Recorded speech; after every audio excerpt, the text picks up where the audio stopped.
Saint-Esprit. C'est la plus courte et la plus solide profession de foi trinitaire. Nous faisons souvent le signe de la croix.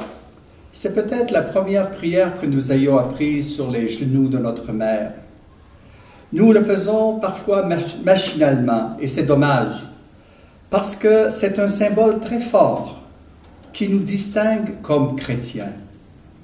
De fait, nous sommes baptisés avec ces mots de la formule trinitaire « Je te baptise, Étienne, Sandra, Gilles, au nom du Père et du Fils et du Saint-Esprit. » Voilà qui devrait nous rappeler notre baptême et ce à quoi cela nous engage, notre baptême, c'est-à-dire devenir des disciples de Jésus, être des porteurs d'Évangile. Dans les pays du Moyen-Orient, la Palestine, le Liban, la Syrie, l'Irak même, les chrétiens sont minoritaires et de loin, entourés qu'ils sont de musulmans. Alors, voici comment ils se signent. Ils disent toujours la formule, au nom du Père et du Fils et du Saint-Esprit, un seul Dieu.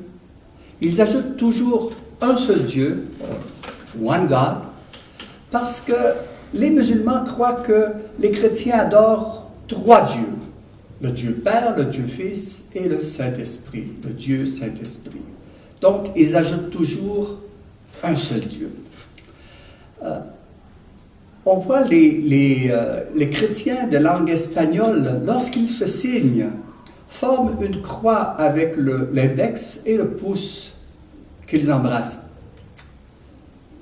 El nombre del Padre, del Hijo et del Espíritu Santo. Amen. Les orthodoxes aussi ont une autre façon à eux de faire le signe de la croix. Ils joignent les doigts ensemble pour faire un cœur, signe de l'amour, un cœur, et ils se signent au nom du Père et du Fils et du Saint-Esprit. Ils terminent là. Oui. Voilà. Alors, il y a plusieurs manières, mais pour tous les chrétiens, le signe de la croix est très important. Enfin, pour être membre du Conseil écuménique des Églises, il est obligatoire pour une dénomination de faire profession de la foi trinitaire. C'est le signe d'une Église chrétienne. Ainsi, cette fête de la Sainte Trinité n'est pas banale. Elle est au contraire centrale dans l'expression de notre foi. Dans la première lecture de ce dimanche, on voit Moïse sur le mont Sinaï à la rencontre de Dieu pour recevoir les tables de la loi. Et Dieu va lui donner quel est son nom. Dieu de tendresse et de pitié, lent à la colère, riche en grâce et en fidélité.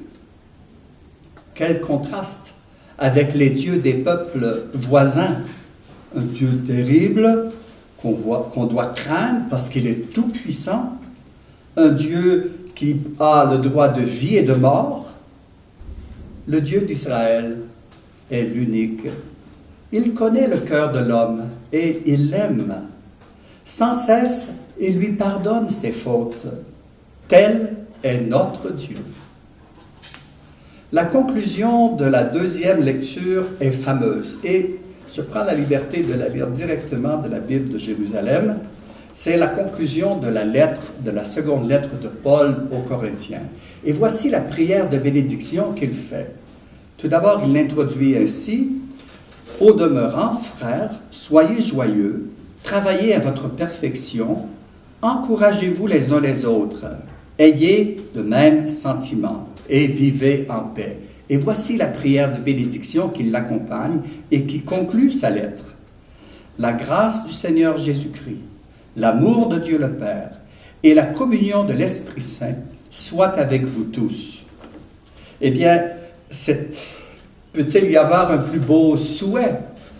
Et cette formule est utilisée souvent dans nos liturgies, comme ceux que nous connaissons maintenant. Nous avons à nous répéter souvent cette prière de bénédiction à cause des temps sombres que nous vivons. comme ceux que nous connaissons, viennent nous jeter dans l'inquiétude. Cette prière doit rallumer en nous l'espoir de jours meilleurs et notre confiance en la providence de Dieu. L'Évangile de ce dimanche nous dit que Dieu a tant aimé le monde qu'il a donné son Fils unique pour que tout homme qui croit en lui ait la vie éternelle. C'est la promesse qui nous est faite si nous prenons au sérieux l'Évangile en devenant de vrais disciples du Seigneur. Nous avons été créés par amour.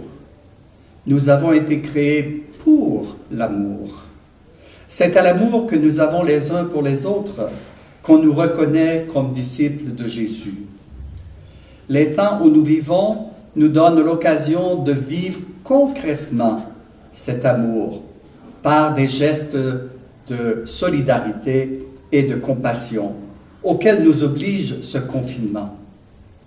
La générosité de notre communauté a permis 3 distributions de vivres à 63 familles dans le besoin.